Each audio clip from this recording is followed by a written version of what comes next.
Let's set the stage for our cinematic journey, not in a darkened theater, but in a world of pastel pinks, meticulous symmetry, and bittersweet nostalgia.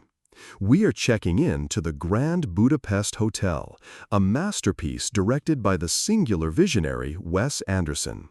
Released in the year 2014, this film is far more than a comedy or a drama. It's a cinematic confection, a dazzling blend of caper, adventure, and poignant reflection, all wrapped in Anderson's unmistakable visual flair. From the very first frame, we are not merely watching a movie, we are being transported into a meticulously crafted universe that feels both like a forgotten fairy tale and a strangely timeless reality. At its heart, the Grand Budapest Hotel is a story about the enduring power of friendship, loyalty, and the quiet dignity found in a world descending into chaos. It's a tale told through layers of memory, a story within another story. Our central figure, the magnetic core of this entire affair, is Monsieur Gustave H, brought to life with breathtaking perfection by Ralph Fiennes. Gustave is the legendary, impossibly charming, and fiercely dedicated concierge of the Grand Budapest, a magnificent pastel-hued resort nestled in the snowy mountains of the fictional Eastern European Republic of Dubrovka. His devotion to the hotel and its wealthy elderly guests is absolute, and his personal code of conduct is as precise and elegant as the hotel's famed afternoon tea service. But the film is also an artful, melancholic homage to a bygone era, specifically the fragile period between two devastating world wars. It's a love letter to a Europe that was teetering between old-world elegance and the brutal chaos of fascism. Anderson masterfully employs a unique narrative structure to reinforce this sense of looking back through time. The story unfolds in layers, like a Russian nesting doll.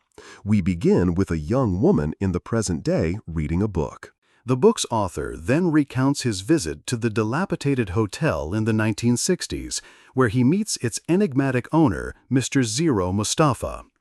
It is Zero, once a humble lobby boy under Gustave's tutelage, who finally shares the grand tale of how he and his mentor became embroiled in a wild, continent-spanning adventure involving a stolen Renaissance painting, a vast family fortune, and a sinister syndicate led by a ruthless family.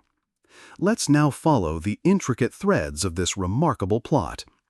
The adventure ignites with the sudden and mysterious death of one of Gustave's most devoted and elderly patrons, Madame D, played unrecognizably by Tilda Swinton. Upon the reading of her will, it is revealed that she has bequeathed a priceless painting, Boy with Apple, to Gustave himself. This act of generosity infuriates her greedy and malevolent son, Dmitri, who frames Gustave for Madame D's murder. With the help of his loyal lobby boy, Zero, Gustave secures the painting and makes a daring escape, setting off a frantic chase across Dubrovka. Suddenly, Gustave is a fugitive, and Zero is his steadfast accomplice. Their journey is a whirlwind of perilous train rides, clandestine meetings in mountaintop monasteries, and desperate attempts to clear Gustave's name. They are pursued relentlessly by Dmitri's psychopathic henchman, J.G. Jopling, a terrifying figure with brass knuckles and a penchant for violence. To aid their cause, Gustave activates a secret society of elite concierges, known as the Society of the Crossed Keys. In a series of brilliantly stylized and humorous scenes, this network of impeccably dressed hotel managers mobilizes across Europe to help one of their own. The plot thickens as Zero, with the help of his brave fiancée, Agatha, a talented pastry chef, orchestrates a daring prison break for Gustave. Once free, they embark on a mission to find a secret second will left by Madame D, one that could prove Gustave's innocence and expose Dmitri's villainy. The climax takes place back at the Grand Budapest Hotel, now commandeered by military forces as the drums of war grow louder. A chaotic shootout ensues, blending high-stakes action with Anderson's signature deadpan humor. In the end, Gustave's name is cleared, and he inherits not only Boy with Apple, but Madame D's entire fortune, including the hotel itself. But this is not a simple happy ending. The story concludes with a bittersweet acknowledgement of loss, as the encroaching war and the passage of time ultimately claim the world and the people that Gustave and Zero held so dear. A story of this magnitude is only as strong as its characters, and the Grand Budapest Hotel is populated by an unforgettable cast. At the center of it all is Monsieur Gustave H. He is a walking contradiction, a man of impeccable manners who is prone to sudden bursts of profanity, a poet who recites romantic verses in one breath and schemes in the next. He represents a dying breed of civility and grace, a man who believes in maintaining standards even as the world around him falls apart. Ralph Fiennes' performance is a masterclass, capturing both the hilarious vanity and the deep, unwavering loyalty that defines Gustave. He is the soul of the hotel and the heart of the film. Standing loyally by his side is Zero Moustafa, the lobby boy. As a young refugee who has lost everything, Zero finds in Gustave not just a boss, but a mentor, a father figure, and his only friend. His journey from a zero to the owner of the Grand Hotel is the emotional anchor of the narrative. His unwavering devotion to Gustave, even in the face of mortal danger, speaks volumes about the bonds we forge in the most unlikely of circumstances. Through the older Zero's wistful narration, we feel the profound weight of his memories and his love for the man who shaped his life. No grand adventure is complete without its villains, and this film delivers two memorable ones. Adrian Brody plays Dimitri Desgoffin Taxis, the entitled, simmering heir who views Gustave with utter contempt. He is the face of the greedy, modern world encroaching on Gustave's old-fashioned sensibilities.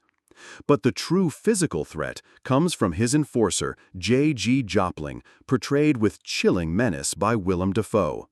With his skeletal face and vampiric fangs, Jopling is a figure of pure, relentless evil, a stark contrast to the whimsical aesthetic of the rest of the film. Beyond this central trio, the film is a gallery of perfectly cast eccentric characters. We have Saoirse Ronan as Agatha, the brave and resourceful baker whose love for Zero provides a touch of pure sweetness amidst the chaos.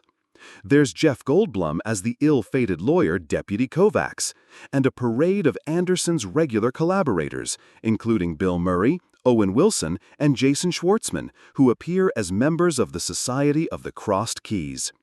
Each actor, no matter how small their role, contributes a unique and memorable brushstroke to this vibrant cinematic canvas. Now, let's peek behind the meticulously designed curtain and uncover 5 fascinating facts that reveal the incredible craftsmanship that brought this world to life.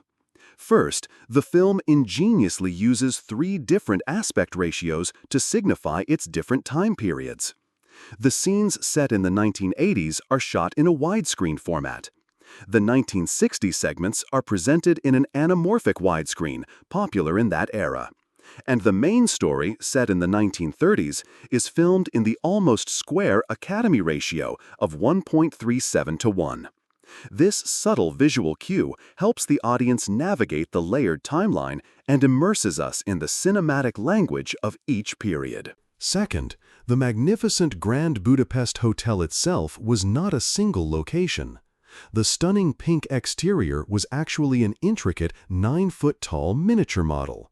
For the vast, opulent lobby, the production team took over an abandoned department store in Görlitz, Germany, and completely transformed it. This blend of miniature work and practical set design gives the hotel its unique storybook quality, a place that feels both real and dreamlike at the same time. Third, the coveted painting at the center of the plot, Boy with Apple, is not a real Renaissance masterpiece. It was an original work commissioned specifically for the film. Wes Anderson enlisted the artist Michael Taylor to create the painting in the style of 16th-century masters like Holbein and Cranach.